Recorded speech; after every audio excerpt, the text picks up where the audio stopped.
Do you like wrestling trivia? Then check out the 5-Star Match Game, the Pro Wrestling Quiz Show. I'm Joe Gagney, and every episode, I grill 3 contestants with 5 rounds of power-packed wrestling trivia. We have over 30 evergreen episodes in the archives covering WWE, AEW, Japan, Mexico, and much, much, much, much more. Play along at home and check it out today. This podcast is a member of the Voices of Wrestling Podcasting Network. Visit voicesofwrestling.com to hear the rest of our great podcasts, as well as show reviews, columns, opinions, and updates across the world of wrestling. Welcome back, everyone, to the Gentleman's Wrestling Podcast. I am your host, as always, Jesse Collings. Joining me today, he's making his return to this wonderful platform. I told him he would get a free Dunkin' Donuts coffee as a 2-time guest. That's what all 2-time guests get on this show. He wanted a shirt, but I said the best I can do is I can give you 1 free Dunkin' Donuts coffee. He's our neighbor to the north, is Mr. Warren Hayes. Warren, how are you doing today? I'm doing great because I'm going to get a free coffee. After I told you that, I looked it up. It turns out that I don't believe Dunkin' Donuts is in Canada. No, I wanted to get on the show and then afterwards tweak my demands a little bit because Dunkin' Donuts around, at least in my part of the Canadian scape, is completely gone. I mean, Tim Hortons is a juggernaut, man. It's tremendous. So I was gonna try to exchange this for an equal value cup of Joe over at Tim's, and considering the strength of the American dollar, I'd probably be able to sneak in maybe a box of 10 Timbits on top of that as well. So I was ready. Once we're done here, let's get into the negotiations. Now I may have revealed my hand right now, but we'll have a talk after. I'll tell you what, I could go for some Timbits. Sure. They're great. For people who don't know, Timbits are donut holes, or as we call them down here, munchkins. Yeah. Yes, exactly. Do you remember, or did you even hear about the cross promotion that Tim Hortons did? I think it was last year with Justin Bieber. No, I did not. That seems like big exclusive Canadian news. I don't know if it would have trickled down to my part. Well, considering how global and international old Justin is, but listen, they did a whole bunch of stuff, right? And a whole bunch of merch, because Justin Bieber is Canadian, I guess. And one of the key elements that they were doing is that they created what they called during this campaign, they called Tim Biebs. So Timbits, but with a little extra something, a little extra oomph to them. Now you may ask, Warren, what was the extra oomph that these Tim Biebs had over your run-of-the-mill humdrum rock station Timbits? Well, I wish I could tell you, because I went twice to 3 Tim Hortons within my vicinity, and this is to no surprise to any Canadian living within I was going to say a major metropolitan, but not even that major. Just any metropolitan area has, a swath of Tim Hortons, like within throwing a log distance kind of thing.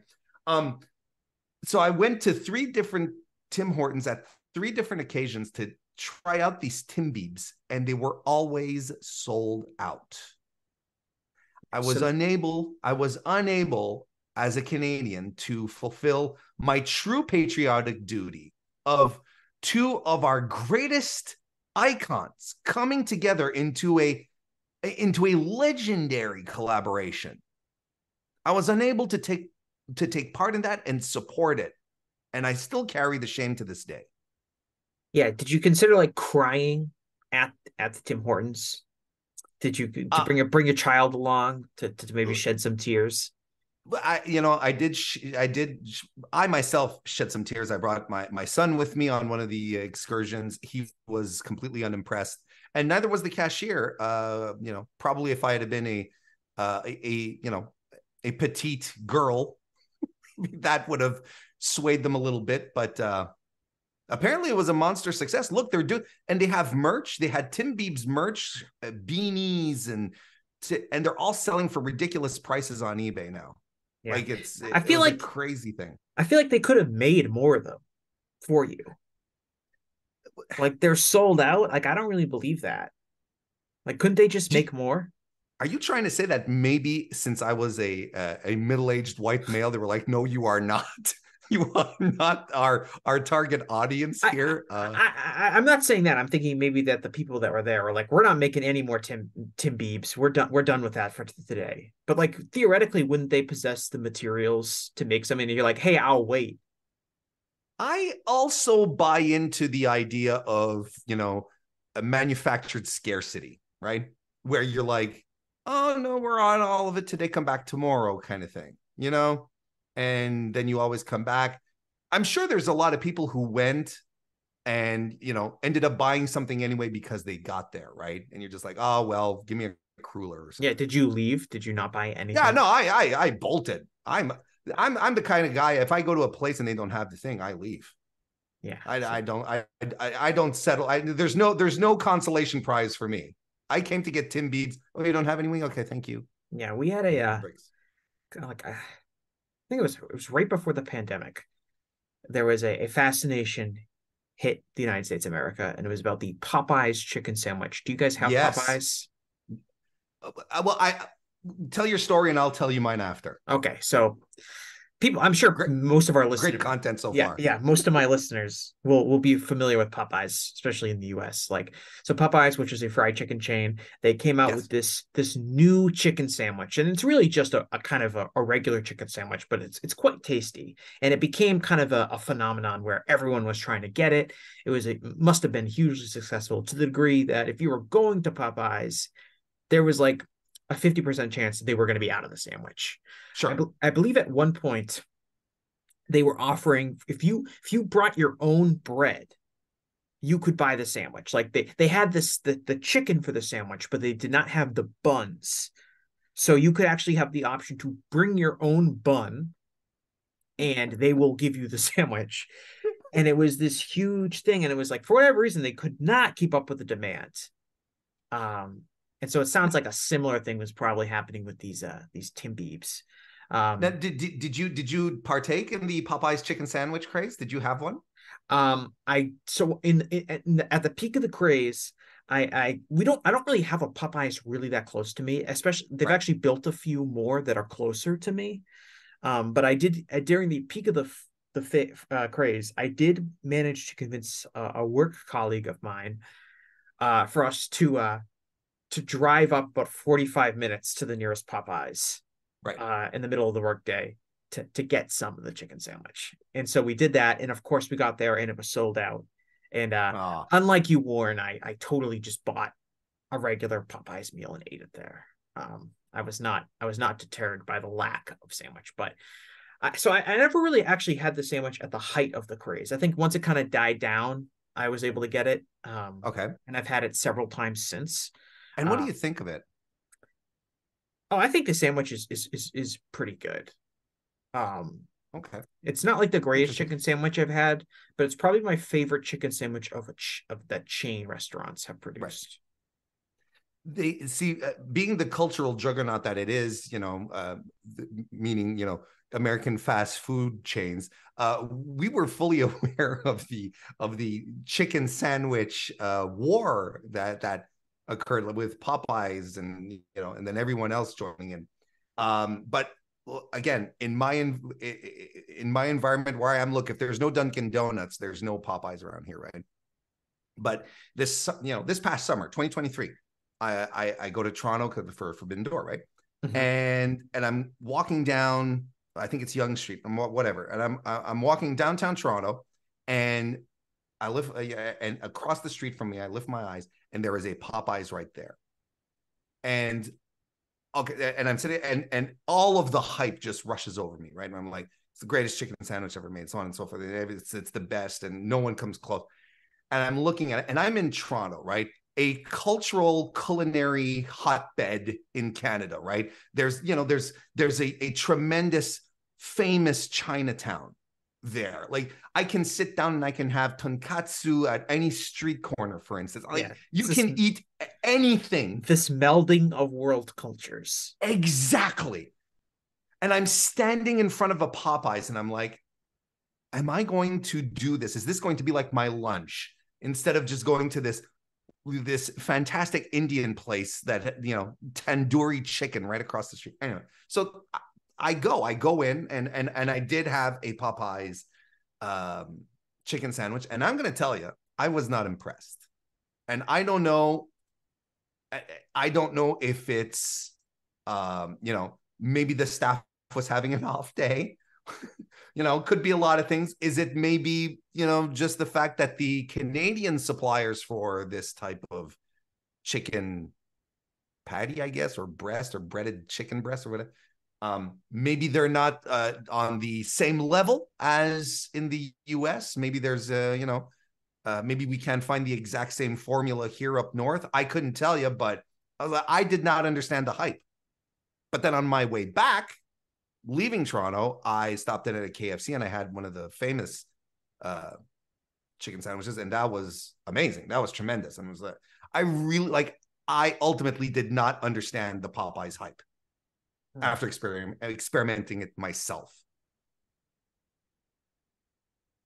Yeah, I mean, I can't tell you that your experience is wrong. I think maybe you went to a bad Popeyes. Maybe you had hyped it up too much. Maybe you just didn't like it that much. Ultimately it's a fast food sandwich. I think when it comes to fast food, no matter how good some people proclaim it's going to be, there's always going to be people where it just hits them poorly. Exactly. So, you know, it could just not be for me. I can concede that. But I really don't. I'll tell you, the excitement of seeing the Popeyes and going in and ordering it did not equate to the excitement I had once I was done eating the sandwich. How about that? All right. So now that we've gotten the mandatory fast food discussion out of the way, I wanted to. Warren is here today because we're going to be talking about a topic that is just sweeping up wrestling discourse from sea to shining sea. It is not CM Punk's return to WWE. It is, in fact, one Maxwell Jacob Friedman.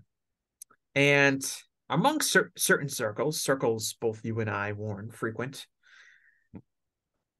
MJF has become the most polarizing and I would say most scrutinized figure in professional wrestling currently. And I would think if you were to ask a lot of AEW hardcore fans, what is the biggest problem with All Elite Wrestling right now? They would say, what's going on with MJF?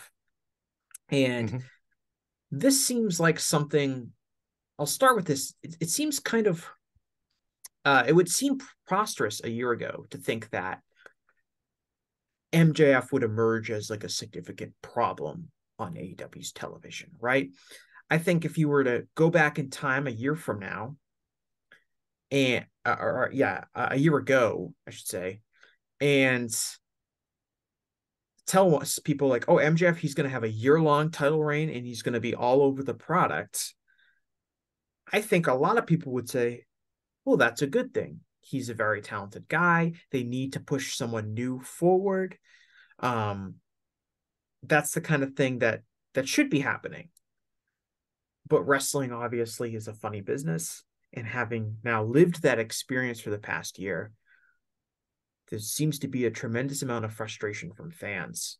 And a lot of it comes down to this current babyface run that he's on and the current portrayal of the MJF personality, which of course is all over AEW television. And since he's been world champion, it is all over the main event picture of AEW. And it does seem like it's becoming a bigger and bigger problem in terms of some fans, not all, but some fans getting very frustrated with it. And I wanted to know, Warren, kind of where do you stand on the current incarnation of MJF? And are you surprised to have seen him turn into such a divisive figure as he has? Well, to answer your last question, because I think that's the simplest one, I think yes, I am. I'm very surprised at how much he has been. You used the word like scrutinized. I might even add demonized here, because I think there's a lot of people who have a tendency to blame him as well for their directions. You know, there's a lot of talk about the amount of control he wields in his creative and how much is, you know, basically unfiltered, right? Just goes straight to television. So there is a lot of concern. He's scrutinized, but I also think he's demonized. I think it even goes a little further than that. And out the gate, I love MJF. I've always, you know, since discovering him really in AEW, I'm not going to sit here and pretend that I was super familiar with his work, you know, in MLW or elsewhere. I've always been a fan, and I thought that he grew into such a tremendous personality on AEW. You know, the way he was introduced as, you know, Cody's friend, you know, his bud that we all saw, you know, where we all expected the turn to happen right into what he is today. I still think that today he is one of the most, if not the most complete wrestling packages out there, right? Let's say we step back a little bit from the brochacho and the, you know, the devil stuff and all of that. MJF is disgustingly charismatic. You know, it's like it's almost infuriating. It's safe, you know, leave some for others, pal. He's a tremendous mic worker. And despite the fact that he likes to pretend that he doesn't like to wrestle, or he thinks that work rate is for nerds, he is a tremendous worker at the same time. And we know this because we've seen him turn out multiple times, and not just on the work rate level, but on the in-ring storytelling. This, you know, for lack of a better term, I know it's the big catch-all, but in the psychology aspect of it as well. He understands all of this, and he understands it because he is a professional wrestling fan. He's a guy who came into the business having watched tons of tape. He knows his history. He knows how the business works.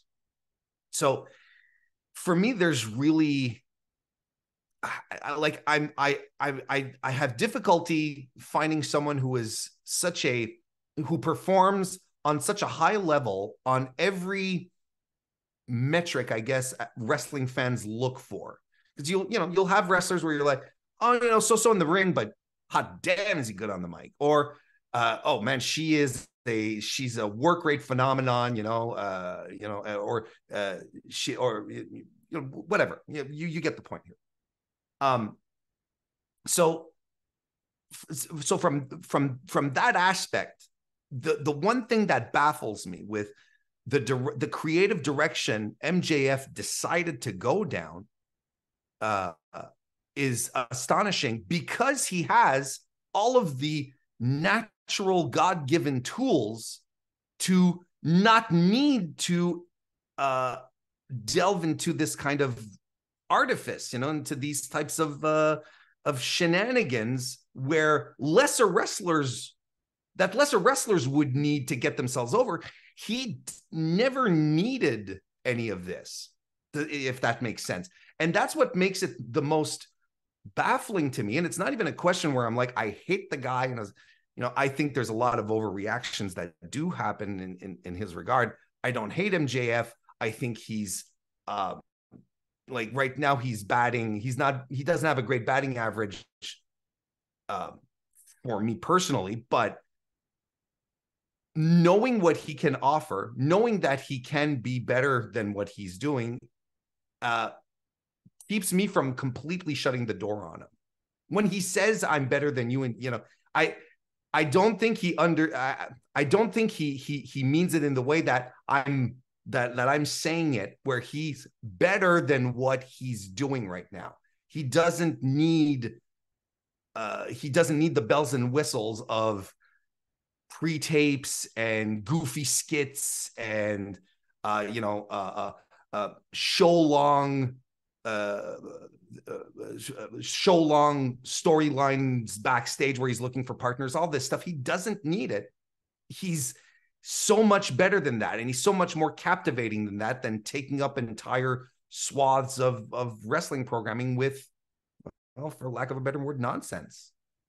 Yeah, there's a frustrating element in terms of, like you mentioned, this is someone who has a rare amount of talent in the professional wrestling industry, kind of checks every box you would want to have. And you feel like he's kind of dabbling in, like you said, tricks and kind of manipulative things to the audience that a lesser talented person would need to do to make up for their lack of talent. And we've seen, like, I think when people talk about him kind of being sports entertainment-y and WWE-like, I think that's kind of in some way what they're talking about, right? He's going to try to do this call and response thing with the audience to get the audience to chant something, which is something that you would see a lot in WWE, which is something that someone would have to rely on if they weren't themselves a compelling promo. Right. Or they didn't have anything interesting to say. And he's really one of the only, when you think about it, one of the only wrestlers in AEW who has, and it's a minute detail, but it goes to your point, that has a catchphrase that he expects the audience to chant along with, right? Because I am Maxwell Jacob Fried, and and he slows down the tempo to make sure everyone can get their stuff in. Like, who else does this in AEW, right? But it is a tremendously WWE thing to do. Just to your point. And so the problem is not necessarily that MJF is bad, but he's engaging in bad work. So this is akin to what I think of like an extremely good and talented actor who's been in many great movies and had many great roles, who is just doing a terrible movie or has a terrible script. And it's not an indictment on their ability as much as it is an indictment on their instincts to recognize what is good and what is bad. And there's some real evidence that you could use to suggest that what MJF is doing is not necessarily unproductive. His quarter hours suggests someone that fans are interested in seeing at a greater degree than pretty much anyone else on the roster. The pay-per-view buy numbers have held up pretty strongly with him in the main event. Some of these programs, he is getting, some of, if not the most, the loudest reactions in the building when he's in. The crowd is engaged when he's out there. So you could make a case that while not for everyone, the MJF work and angle is a success from a business perspective, at least. Of course, you could also argue. Yeah, I think you're about to go there. Well, yeah, you could and you could also argue that as the face of the company, television ratings have gone down, live attendance has gone down, and so while maybe he himself in a vacuum is helping business, you could also argue that kind of the broader implications of putting a character like that as the face of the company has had a negative impact and driven off some fans. And I think when we talk about the hardcore fan circles, the fans who are starting to get really frustrated with AEW, MJF has become the representative of all of those things that they don't like, some of which have nothing to do with him. They have to do with other things that are going on behind the scenes. But since MJF is this very WWE-like performer since he turned babyface, and since he's the world champion, he is naturally going to assume a lot of that criticism. And that's not, some of it is not his fault, but it's also not entirely unfair for him to do that because he is, after all, by far the most pushed person on television. No, I agree. And there's stuff sometimes, like there's some reactions that I don't quite get. It's not as if this is taking us completely by surprise in this sense. Like, let's not forget, this is a guy who sang Pennies from Heaven with a full jazz band, right? With a full, The dinner debonair. His whole first shot at the AEW world title was under the guise of him, candidate Freeman. You remember that? Yeah. I mean, it's not as if the sports entertainment aspect of it suddenly appears out of nowhere. We know he has a proclivity to this. How about that? But you can also make the counter argument that there's dinner debonair and the candidate Friedman stuff came during the pandemic. There was the debates and all that came during the pandemic where wrestling companies were just struggling to put anything on TV, right? And just like try stuff to get people engaged. And like, I will never shortchange anyone for trying to do something else than back then, than quote unquote just matches. Because look, we saw what New Japan did, right? And that was an egregiously harsh watch. That period was, whereas maybe sprinkling a little more, a little more of this aspect of pro wrestling, maybe it helped out in the long run, whatever, but it should not come as a big shock that MJF would be into this. I think the shock comes from how, like you said, he's the world champion, so on and so forth. So how preponderant it is right now, how huge of a place it takes on the show, and how immense the skits and the storylines are in relation to everything else. Even before we get to the conversations about how good a wrestler he is and how he doesn't need them or not, there's the idea of how spanning they are. And look, is he living his hang on, let me rephrase that. Is this an homage to The Rock or Steve Austin Attitude Era, where that was essentially it? Austin throughout the show being, weaved in any different way, whether it's Mr. McMahon doing stuff until Steve Austin shows up at the very end for the big pop, or The Rock or whatever. Is he doing? Maybe this is an homage that in a couple of years we're going to look back on and was like, well done, sailor. But right now, within this environment, and especially within the AEW context, which I think is very significant. I think this is the thing that's I think it's not as much him doing it, but the reliance of it that is really, really really difficult to swallow / irritating / frustrating for people. Yeah, I think that when we talk about like, okay, is this an homage to like the storytelling that took place during the Attitude Era? Like, I'd be really concerned about that, just because I don't know if like we can build an entire character around like an homage to something that worked 25 years ago. You have to be new and innovative, I think, to agree, to move it forward. Maybe it's in the idea of, and I'm just spitballing here, right? And I don't want to, we're just throwing ideas around. Maybe the ultimate idea here is that, look, people homage wrestlers all the time, in their matches and how they conduct their promos, whatnot, but especially in matches, that was a Terry Funk spot. Oh, this is it's in regards to this match between, that Misawa had. And so maybe he's like, well, why can't we tribute the sport, the entertainment aspect of it? Does that make sense? Yeah, maybe I guess part of it. Yeah, I guess if we're talking about like a one-time thing, that's fine. We're talking about like a kind of the overall philosophy behind how you're presenting your top babyface. That would be more problematic going in the long run. I think I always knew, or at least I thought, that MJF was going to be a great babyface. I think even when he was, a year into his AEW career, I think most people thought he's going to be a top babyface one day. Because of how talented he is and how good of a promo he is. And all it would take would be, you turn him babyface and you knew the fans will want to cheer for him one day.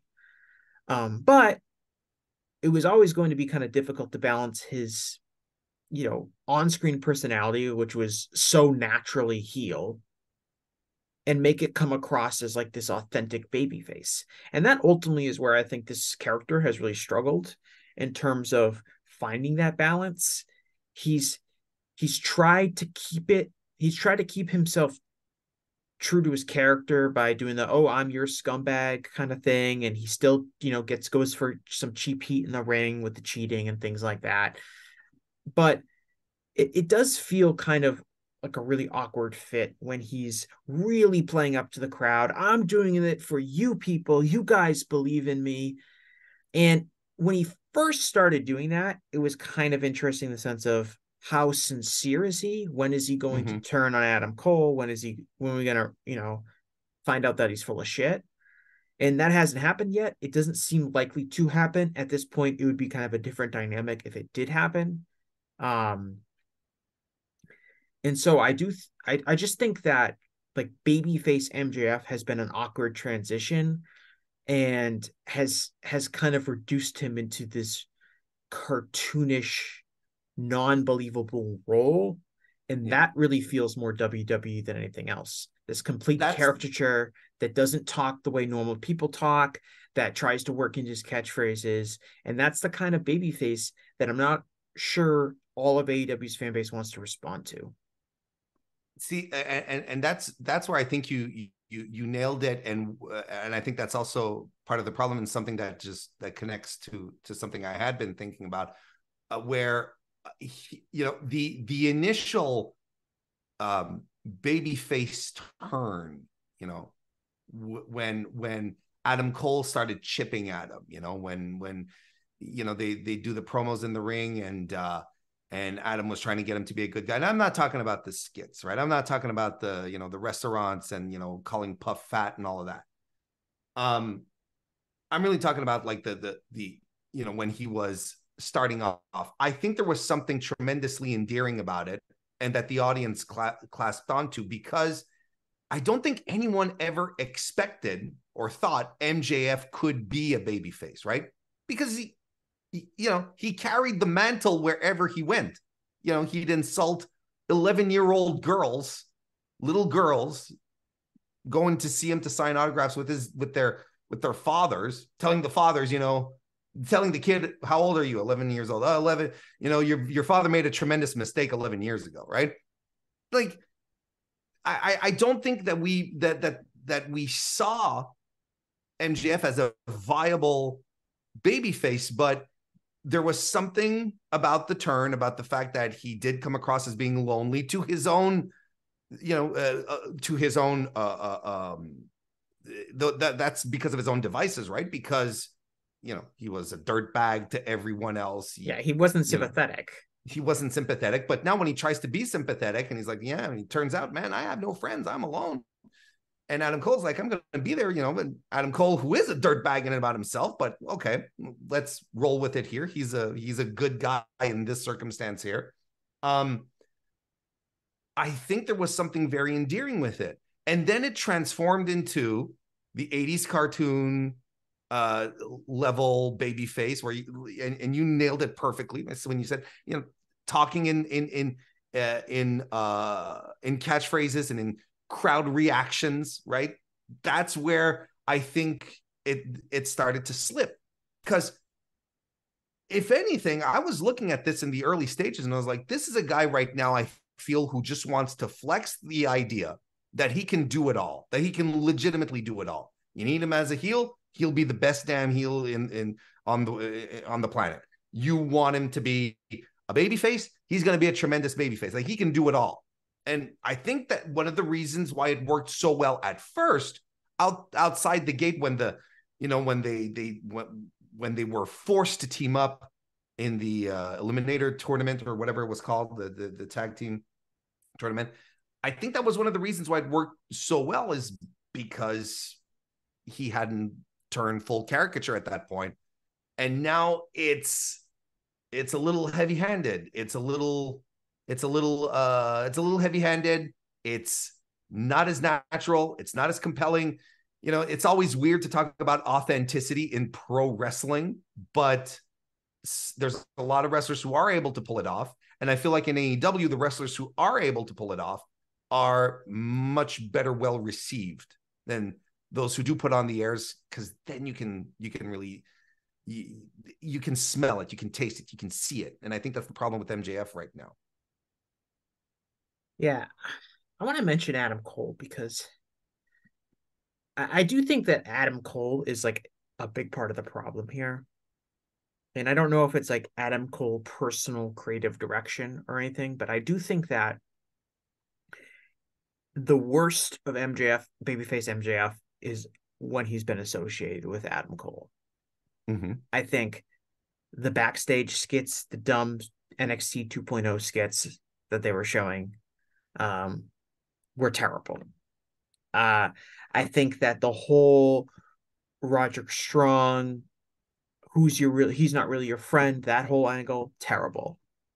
I think the idea that we are supposed to believe that these two guys are just incredible friends, and that is ultimately the bulk of where the emotion in this story and this character is going, is that these two guys are amazing friends. I don't find it to be believable. I find it to be very fake and phony, and I find it to be melodramatic. And those are all things that maybe would fly in WWE, but they don't fly in AEW. I think that's kind of, it became, as much as it was the root of the babyface turn, and where I thought it was good, very good. I think the deeper we got into this relationship, if you want to call it that way, because I agree with you, it does feel off, it feels phony, inauthentic. I think that if the deeper we went into it, the goofier it became, the sillier it turned into, and that's where you lose it ultimately, right? That's where you kind of lose the charm of it, and where Max becomes a caricature, a guy who's being a pro wrestler as opposed to just being a pro wrestler. One of the really annoying WWE tropes that they've always done and they continue to do is this whole thing where like these people are a tag team for a brief period of time, then they split up, then they do a feud against one another, and they're really melodramatic about like what their relationship was like prior. Michael Cole will be like, so and so, they were like family. He was like a brother to him, and now they can't stand each other. And it always feels like really fake. And AEW is a promotion that has largely lived off of the idea that a lot of the people on its roster are friends in real life, people that have had decades of professional association with one another. Yeah, lots of lore. Like, look at like all of these people in AEW. You have tag teams that have been around for forever, whether it's the Young Bucks who have been tagging forever, or FTR who have been tagging forever. You have like a group literally called the Best Friends, who are people that have been tagging forever to each other and have been working in some capacity professionally with one another for 20 years. Even people like Jeff Jarrett and Jay Lethal have this like decades long relationship, or Eddie Kingston and John Moxley. It's like, not only are these guys just, have they interact in AEW, but the audience is aware that these guys go way, way back, right to the formative aspects of their career. And so there's all this history throughout the AEW roster of how these relationships are represented. And it's really hard to feel any emotional connection to these two guys who have just been teaming up for the last few months. And it like right from the get-go, the idea was that you were supposed to feel emotionally attached to the friendship between these two guys. And compared to all of the other friendships that we see on AEW television, it's really like a flash in the pan. It doesn't really mean anything. And it makes the whole thing, like, again, feel like a WWE trope. It feels fake. It feels like this phony, fake, friendship that, eventually one of them's going to turn on the other. And they would probably have to be together for like well over a year or for longer for you to really feel like the eventual split is going to matter, because to the standard that AEW has explored personal relationships, this is nothing. This is just a couple, a brief moment in time, as opposed to like, say, like the Elite storyline, which we know goes back years and years and years to these guys becoming friends in different companies. And it's a totally different, it's really a mockery of kind of the relationships that we do see in AEW. And the fact that it is the top kind of emotional point of the entire product at the moment has been insulting. I'm in agreement with what you're saying. The idea of it being, because one thing that like you said AEW has done really well is focus on the lore of wrestling in general, and there's multiple instances of these like you said, of these friendships and relationships that go back many years and that are showcased here. So look, I think we're sort of coming to a realization here that could it be that the entire MJF stuff right now that feels so heavy-handed and that people are turning on and in some cases are just very, very extremely upset about, I think it's because it doesn't feel sincere. And it's weird because when MJF was at his heeliest, is that even a word? At his worst, at his meanest, he was also his most authentic, right?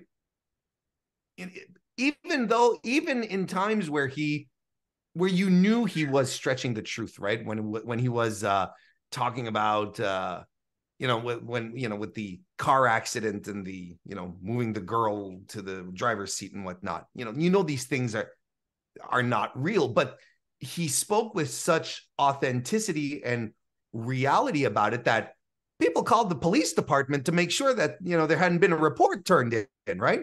And that's a fantastic, I mean, the old work is still the new work in this circumstance.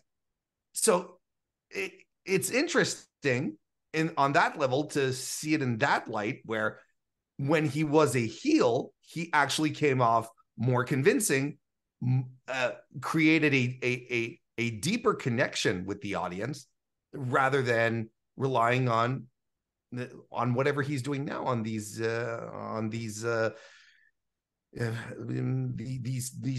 bag of tricks, And look, I even wrote an article on voicesofwrestling.com that you should check out if you ever want to do that. But months ago, when he was still a heel, when people were getting really mad because of the stuff he was saying and doing and whatnot, I'm like, man, this is what he should do. He wants to be the biggest, baddest guy in the business. He wants to be the most reviled heel. He wants to get the heat. He wants to get booed out of buildings. Just let him do his thing. And the fact that he is, I never understood the issue that wrestling fans had, where on one hand, wrestling fans back then would say, kayfabe is dead. Wrestlers, take pictures and with other wrestlers they're feuding with and putting them on Instagram, and kayfabe is dead.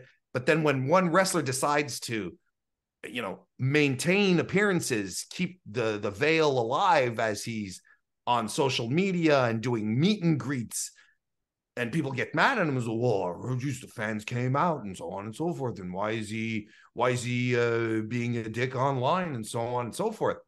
But isn't it interesting, Jesse, that when he was in this circumstance, when he was doing the heel shtick, that he felt a lot more authentic than whatever he's doing right now? And is that a reflection on himself?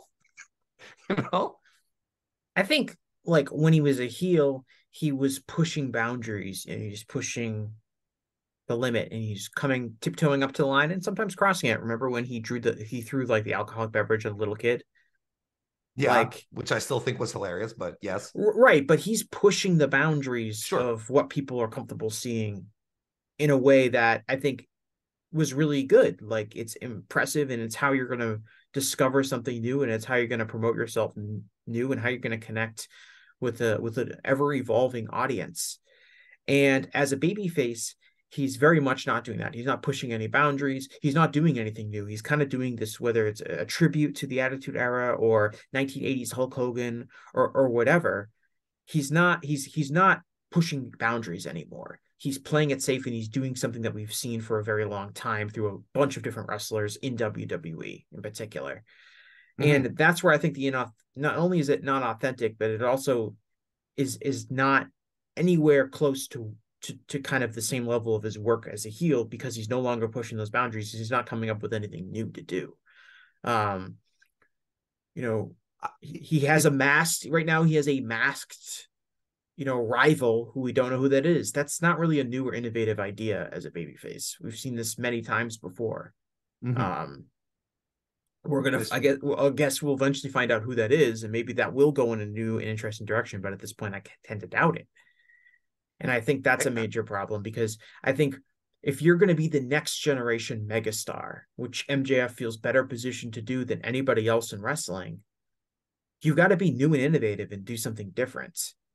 You can't be as a babyface. You can't be reliant on this, in a lot of ways, outdated representation of a babyface character that also isn't a good fit with what you naturally do well in your kind of natural personality. Because he's got his natural personality as a heel. That's why he was a heel for pretty much his entire career up until this babyface turn, because he was just such a naturally gifted heel. And ultimately, I think, and he's certainly not the first person who was an excellent heel who struggled to be a babyface. There are plenty of people that are like that in wrestling history. But it's funny because sorry to interrupt, because I find it interesting, because I find him struggling as a babyface is fairly new. Like, I think it's really since Wembley that he's really dropped off. As I feel like or maybe it was the transition towards the babyface aspect, but I thought there was a time where he was doing tremendous work. Again, let's forget the skits and the pre-tape. When I talk about the tremendous work he'd do, anytime he was in ring, cutting an in-ring promo, doing a backstage promo, I always thought that work was excellent, as opposed to the vignettes or whatnot. But I feel it's fairly new, and I feel like sometimes I feel like I raised 2 kids. Okay. Sometimes I feel like he's pushing you said this is what triggered me, was when you talked about pushing boundaries. I feel he's pushing the boundaries of what he's able to do in AEW, if that makes sense. Right. Like from a shoot standpoint. Yeah. Like where it's like, Tony gives me all this control. Tony tells me I can do pretty much. Okay. How far can I take this? How much me can there be on TV? Yeah, like, and if Tony Khan, because look, we're talking about MJF here, but ultimately there's one guy who could put the kibosh on this in a minute if he decided to, and that's the boss. It's Tony Khan. It's his show. He's the booker. So he's letting all of this slide. He's stamping it. He's giving it the old thumbs up. So if MJF is in a position where he's like, look, I have some creative reign here. Let's see how far I can go. Like, kids, you have to give them boundaries, right? And I'm definitely not implying that MJF is a child and he's acting like one. It's the closest parallel I have, because I've never been a booker. Although some bookers would argue that wrestlers act like children, but I digress. Digress Jones over here. When you have to give structure to your kids, because your kids will push the boundaries of the structure you create for them. They are going to try stuff. And if you never stop them from doing whatever they're doing, they'll keep going in that direction, positively, negatively, depending on the action they're doing. If they're, if they enjoy doing piano and you encourage them and you push them in that direction, and you're like, yeah, go, and they turn out to be a virtuoso. If they, you catch them smoking, but you never tell them smoking's bad, you shouldn't do that, or stealing, well, then you'll have to deal with those consequences, right? So maybe there's part of what MJF is doing is testing how far he can go as well in the creative space that he's been given, which feels very large and seems to be very large because, again, there's, talk about how that he has a lot of control and he doesn't get a lot of pushback. So, again, from my point of view, if you don't get a lot of pushback on your ideas and you have free reign, well, you're just going to do whatever you want and you're going to keep trying more and more and doing more and focusing on making it even more substantial and overbearing in some circumstances than it was. You won't realize it maybe necessarily, but you'll be, because you're just trying stuff out. You're trying to see how far you're able to influence these shows, add yourself to these shows. Does that make sense, or am I rambling right now? I feel like I rambled a little bit. Well, to kind of play off what I said, I think you could, I guess, make an argument like he's experimenting with what he can do and what's going to work. And you could counter my argument of you're not pushing the boundary by saying, well, I'm trying different things. And you kind of have to do that if you want to find something new that clicks. Now, I would argue that he's not really doing anything new. He's doing a rehash of things we've seen babyface characters do for years and years. But perhaps on AEW television, this is uncharted territory. So it's worth investigating. Something that I think is kind of frustrating for a lot of fans is that this current babyface version of MJF is to me, he's, can be very hit or miss. Like, he still has a lot going for him. I thought that some of his matches have been really good. I thought some of his promos have been really good. I thought his promo on last night's Dynamite, we're recording this on Thursday afternoon, so this would be the 11/29 Dynamite. His promo kind of talking about Samoa Joe and how important Samoa Joe was as a wrestler and how he's afraid of Samoa Joe. I thought that was very good. And then at other times he has these rambling long, promos, and Adam Cole's there and he's doing the call and response with the crowd. That stuff is less appealing to me. The WWE trauma. Yeah. He had the all out match or the all in match. I'm sorry. That was, I think really poorly received and really not the kind of match that I want to see. But I think his Grand Slam match against Samoa Joe was quite good. And I thought his match against Kenny Omega was really good. So he's still there. He still has this really high level of performance in him. But there's a lack of consistency, and when in the lows feel really low, especially because his segments are long, they have a lot of time, and he's the world champion, and he's going to be held to a very, very high standard in that role. Which is fair. And that's kind of like what we touched on at the start of the show, is that he's, his, especially when he was in his heel persona where he didn't like to wrestle, he didn't want to wrestle, New Japan is an indie, all of that. He knew what, he knows what he's doing at that point, right? But the thing, like you said, his work does speak for itself in multiple circumstances. You rattled off a few matches. We can go back and, just this year, talk about the Iron Man match with Danielson, the time limit draw with Adam Cole too, on a Dynamite, which was tremendous. And there's stuff in the past, that great match that he had at the what was it, Winter is Coming last year against Ricky Starks.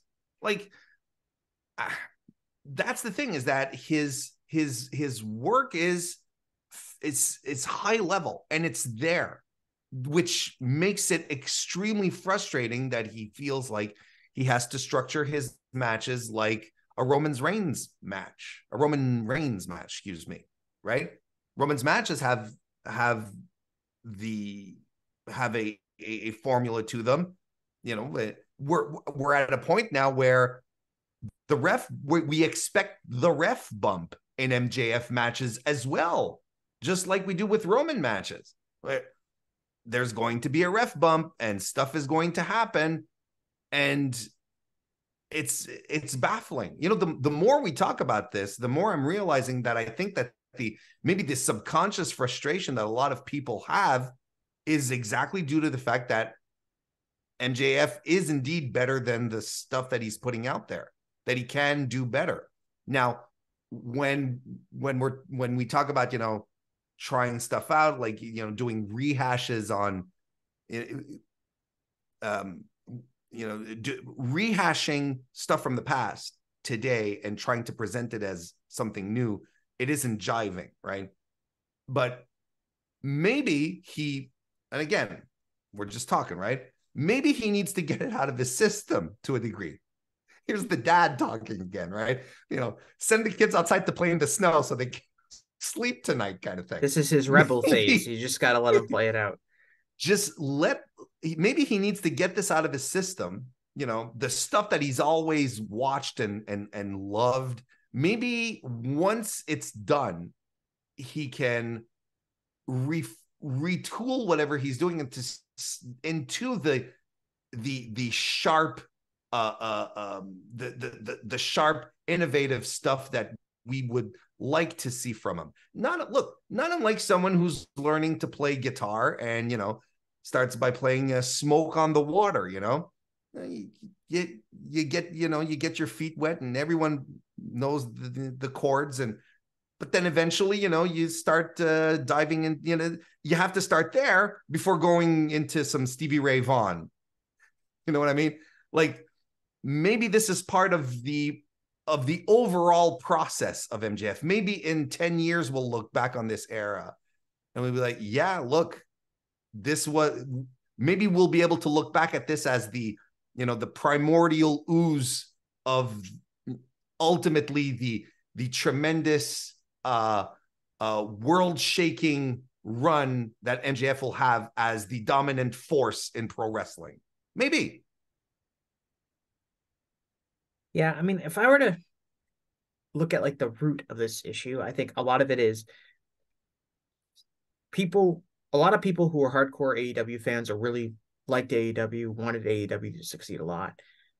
A lot of those people had very, very negative thoughts about WWE. They didn't want AEW to be anything like WWE. They're very highly resistant to any idea that would be similar to an idea WWE would do. And while MJF is not the only person involved in AEW that maybe has some WWE tendencies, since he's the world champion, since he's getting the most time on television, he ends up being representative of that. And that leads to, I think, a lot of frustrations that maybe sometimes are irrational in terms of the direction of the product and where it's going and what this means and how this is the end of American pro wrestling and things like that. Because there's still plenty of aspects of AEW that are absolutely nothing like WWE. But I think a lot of the frustration with what MJF is doing now amongst the hardcore fans stems from a real resistance to a WWE-like product. And I don't really blame them because I don't want to see a WWE-like product when I'm watching AEW. And I don't think it makes business sense for AEW to go in that direction either.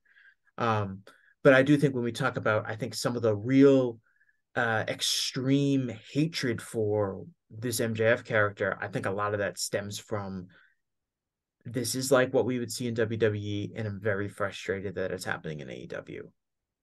Well, because the premise was we're going to be different, right? Mm-hmm. And it's funny because I feel like some fans feel like some hardcores like myself feel like we're making this stuff up, but no, these were words from Tony Khan, from Cody Rhodes, who was saying, no, we're going to be different. We're going to do things. This is an alternative. Yeah. This is what it's supposed to be. We're not making this up. This is what we were promised during these grassroots campaigns that they were running, the outdoor press conferences and these get-togethers, these happenings that they were doing to stir up the base and get people excited. These are the kind of things that they were getting us excited about. So of course we'd be disappointed. And I understand that. And I firmly fall into that camp where I'm petrified of the WWE-ization, I guess, of AEW because there's one product, because I've abandoned ship when it comes to WWE.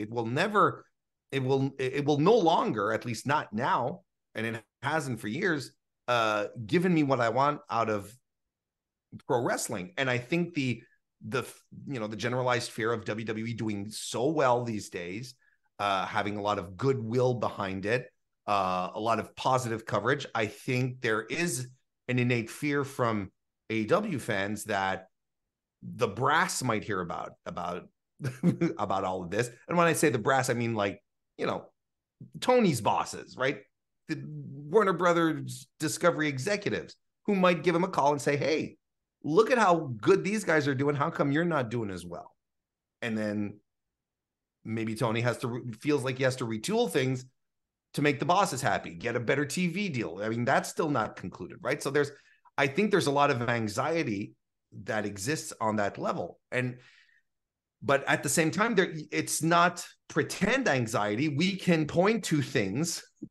We can actually point to things that happened on AEW. We're like, no, this is, you know, a couple of weeks ago, that the episode where MJF was looking for a tag team for 3 other people to join his to do the trios match, or the 8-man match, I'm sorry, with the Bullet Club.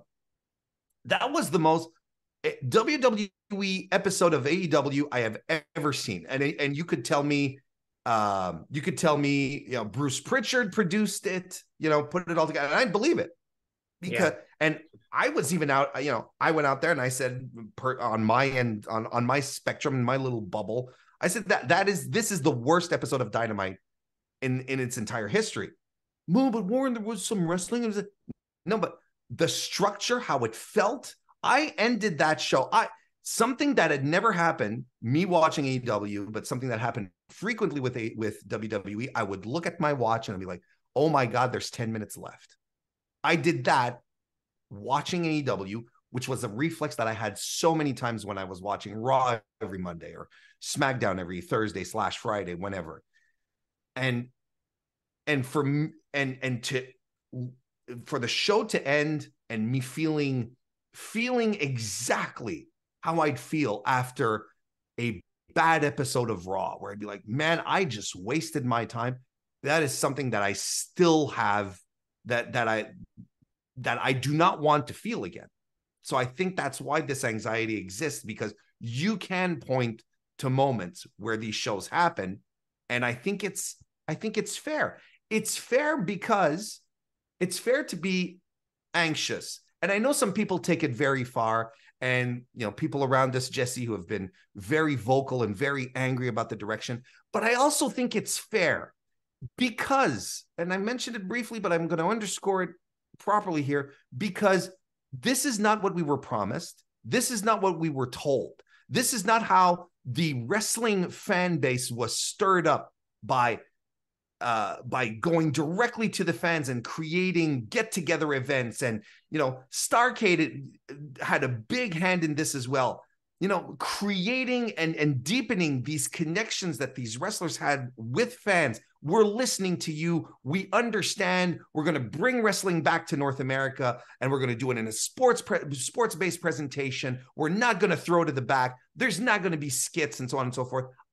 I think it's fair for a lot of people to be in panic mode / angry mode, whatever, because that's not how they riled us up. It's not what we were promised. And if, and you know, everything changes, right?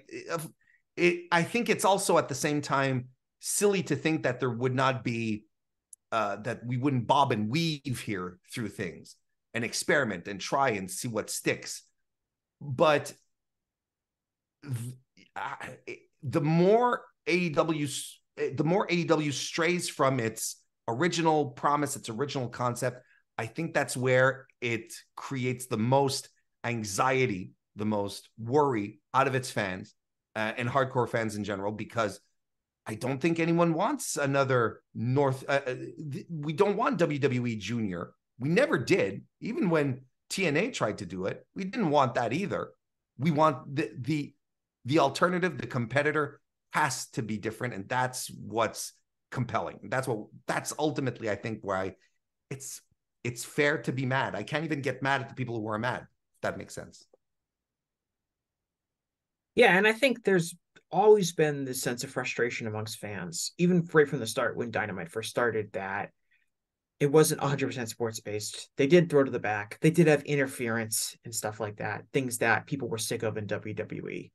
And that is always going to be one of the challenges with AEW, which is not only does the product have to be good, not only does the booking have to be sound and logical for the most part, but you also have to avoid kind of doing any tropes that WWE has done. I thought this is a kind of a minor example, and a lot of people have probably forgotten about it by now.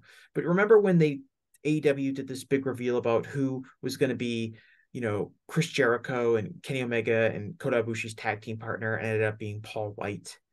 And people were upset about that. And the reason that was because I'm sure in Tony's mind, you can easily justify this being a big deal. Paul White hasn't had many matches in AEW. He is a recognizable name. He's a literal giant of a human being, so it makes sense to kind of bring him in as a ringer for this babyface tag team.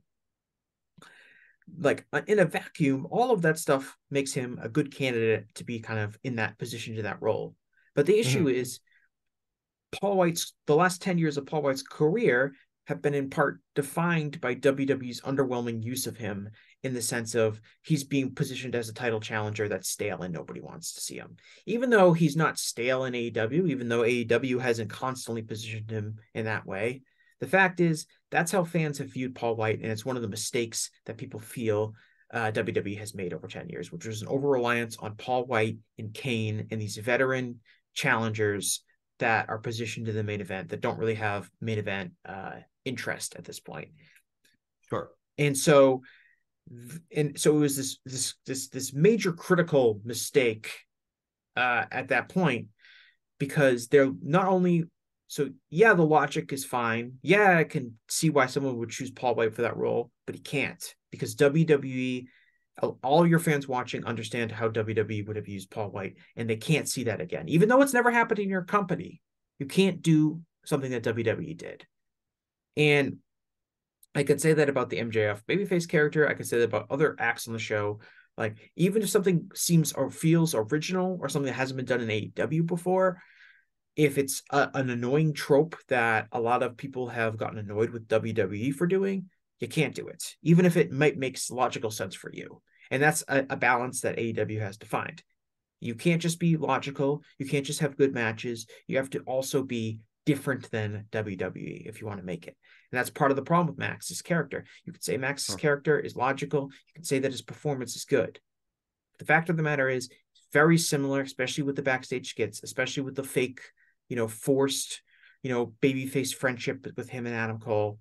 The tease of the devil, who's that going to be? All of that stuff is WWE tropes at this point. And a lot of the reason there was room for AEW to grow and exist in the first place was because people were sick of those WWE tropes. And to be doing that on your wrestling program is a mistake. And you have to find ways to produce television content that's exciting, that's fresh, that's innovative, and is not relying on anything WWE did before, especially stuff that WWE had done that had been poorly received. And I think that ultimately is not only with this MJF character, but overall some of the major issues I think facing AEW, especially with its relationship with its fan base, that are going to need to be addressed, and they're probably not going to be solved overnight. I think the only way you can really solve them is through weeks and weeks and months of consistent, strong booking that strays away from the Vinceisms that have kind of infected the product. Let's play devil's advocate here for a second. How easy can it be to escape WWE tropes when they have been virtually unopposed on the mainstream for 2 decades and have permeated the wrestling industry for 40 plus years? Oh, it's definitely a major challenge. And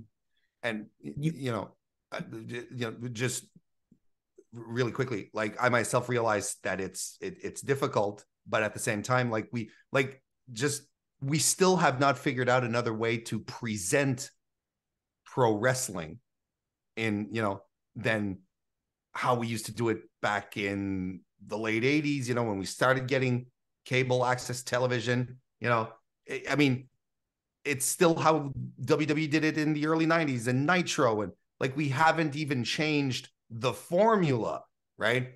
Big entrance music, lights, fireworks, gal comes down. The whole thing is still pretty much the same, even on the basic level of wrestling presentation, Right. Everything is presented the way Nitro was presented. That Nitro template is still by far the dominant representation of American pro wrestling. I would say like the way they present wrestling in Mexico and Japan is different. And I would say maybe those are ways you can look at a more consistent. Yeah, I'm glad you brought that up because I've had discussions with people who when bringing up the people always seem to hyper focus on the idea of the sports-based presentation being untenable.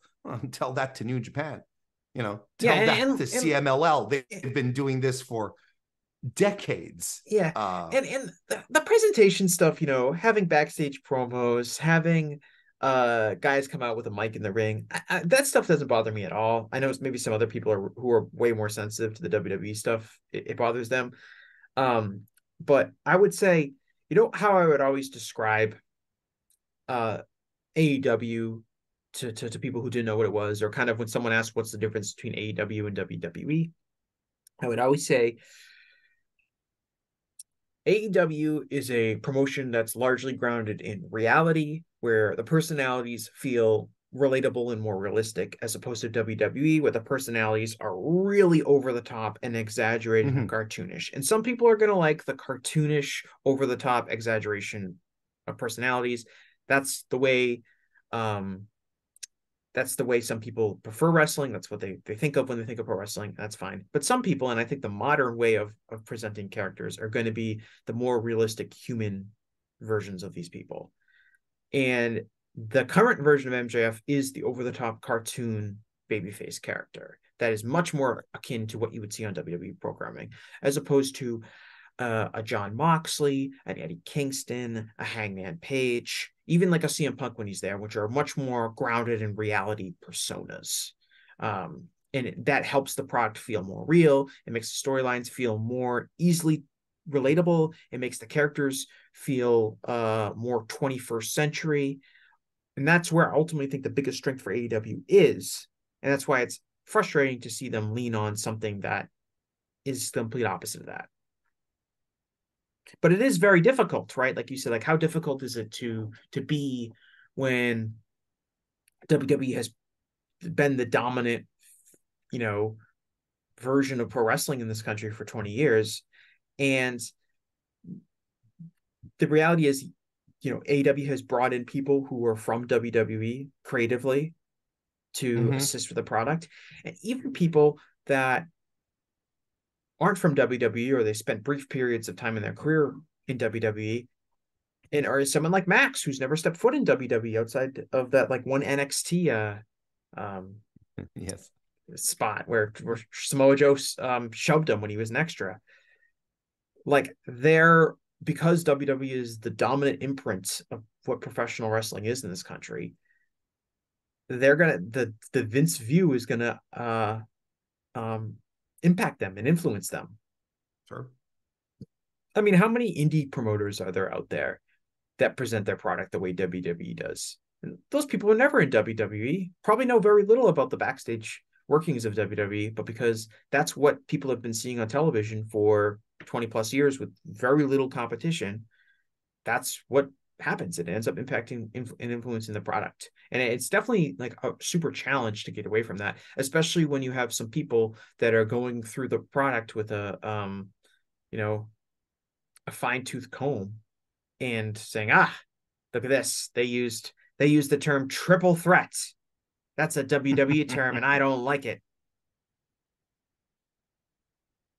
And to that point, it makes me think of, when you're speaking about, independent promotions trying to run like WWE, like, again, even on that level, you could say, wouldn't it be much more compelling if you did something different, right?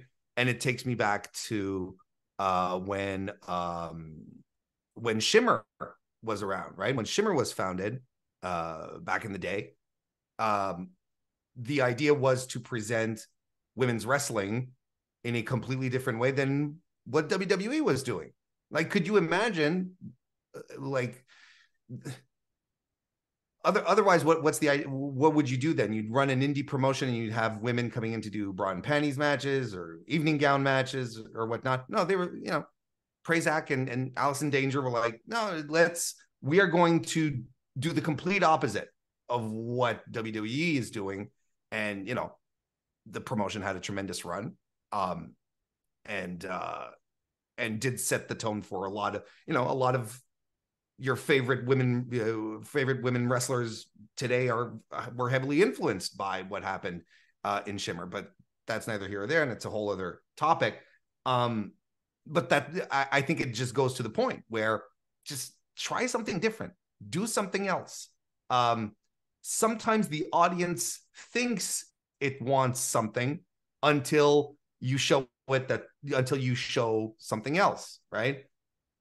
It's sometimes it's just as basic as that. You don't have to always cater to the most basic, the most basic and contrived ideas. I know data and marketing personas and so on and so forth. I know how that goes, and you try to play to those, but challenger brand should be trying something else, right? Remember that the challenger brand, right?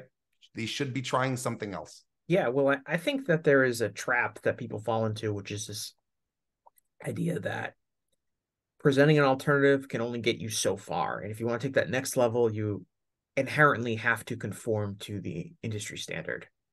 And I think that's at some point you see like AEW jumps out, they build up a certain hardcore audience of loyal fans, but they see themselves kind of hitting a ceiling with those fans. Like, how can we connect to those new fans? And there's slowly that temptation to be like, well, what if we do a few more things to appease the WWE audience? Maybe we can get some of those people to tune in, because there's still a million people that are watching either Raw or SmackDown each week that are not watching our product. And maybe we can do that. And so they kind of slowly end up becoming more similar instead of leaning harder into being an alternative, because there's this perception that you can't make it all the way doing something different. And I don't believe that is true. But I can see where the logic is coming from in that regard. And I would hope that eventually AEW realized that going in that direction is not going to work. Especially and I do think part of this is when AEW first started, WWE was in a popularity decline. Mm-hmm. It made sense. Like, well, why would we copy something that's losing fans left and right? And now that the WWE has seen a lot of really positive growth in their business metrics across the board, the idea is, okay, we got to copy what the hot product is, as opposed to doing the opposite of what a cold product was doing. And I think that complicates kind of the relationship of what you want to do. And the overall barometer for success is also very skewed. I know you've talked about it quite a bit on your podcast and on WrestleNomics as well with Brandon. And, this idea that, the concept that because AEW isn't doing a million viewers per week on TV is a failure. That they're not making as much, they're not even making a fraction of the money WWE is doing, is a failure. When objectively speaking, AEW is a very successful company. So, even the perception of success in and about itself is skewed, especially when you're comparing it to a monolithic juggernaut, right? I mean, like there's, it's kind of crazy to say, look, you're never going to be as successful as this company until you do as much money as they do is, ridiculous, and is a plan. It's an outright failure for everyone. So, yeah, I mean, I think sometimes, like the comparisons with WWE business, sometimes I even think on WrestleNomics, we worry there are too many graphs that show WWE and AEW and compare the two of them, because they really have no business being compared. There's a brief period of time where Dynamite was relatively competitive with Raw in terms of the 18 to 49 rating. I think that's way more indicative of how low WWE sank as opposed to how high AEW was riding. And what I always tell people, I said, when AEW was beating Raw in the key demo, WWE was making 13 or 14 times as much revenue as AEW. Mm-hmm. And that's still the case now with their ratings are separate. It's not like AEW was ever close to toppling WWE in terms of revenue or anything like that. There was just a period of time where WWE was very down and AEW was getting up there. But the idea that they have to be as successful as WWE, like, what is success for AEW? To me, success is only defined by, can this product stay in a major accessible way to the general public, whether that's being on cable or being on an easily accessible streaming service? And can they draw crowds, and can they generate enough revenue to be competitive in the free agent market and produce a product that looks of high quality? That's all I really care about from success. I don't care if they're grossing $500 million or $1 billion. Like, I'm not a stockholder. I don't care how much money Tony Khan makes. I just want the product to exist and be successful. And I think most wrestling fans would agree with me. And I do think that you're right. Like, when we think about success, like, AEW is a phenomenal success. They, had 81,000 tickets distributed for Wembley Stadium. I think we'll talk about this more on WrestleNomics. I think the pre-sales for Wembley Stadium so far, which the number I saw was 30,000 tickets distributed before the public on sales today, I'd consider that successful. I do too. Especially for a show that's like, in 9 months. Almost a year from now. You have nothing no matches. Announced. Yeah. So, like, it's still, it's phenomenally successful. It can, and if anything, that shows that it can still be successful without leaning on this WWE aspect, or the idea that you're going to need to conform to this industry standard to really reach the fans. And I saw that with Wembley Stadium. I was looking at some old things I had written from earlier this year. And one of the things I wrote about when they first announced the Wembley Stadium show was, we're going to get all these people that are going to talk about how they have to bring in ex-WWE wrestlers and they need to do WWE things, because the only way they can sell out this stadium, and the only way they can make the show a success, is to make it like WWE would do it, because WWE is the only company that really has run a stadium of this size before successfully. And AEW didn't do that. They stayed true to themselves. For whatever you want to say about that main event, which was not a good match, and it was a WWE-like match, but Adam Cole and MJF were AEW characters presented on that programming. Will Ospreay and Kenny Omega, the major matches, everything on that show was still, I would say, a mostly authentic AEW experience, except for the main event.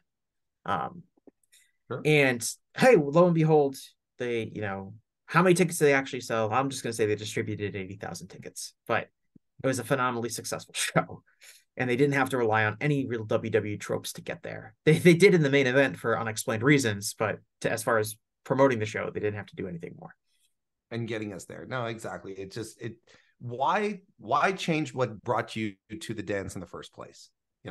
And look, we're going into year 5 of AEW with, that is on a major cable network that is doing hundreds of thousands of pay-per-view buys. Yes, attendance for TV tapings and whatnot is not fantastic, but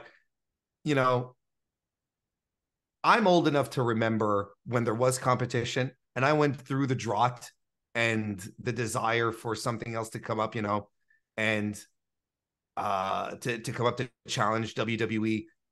And maybe it's age, maybe it's the experience, maybe it's looking back, but it is crazy that this company has been able to do what it has done in such a short amount of time. And it is not only successful, it's reassuring.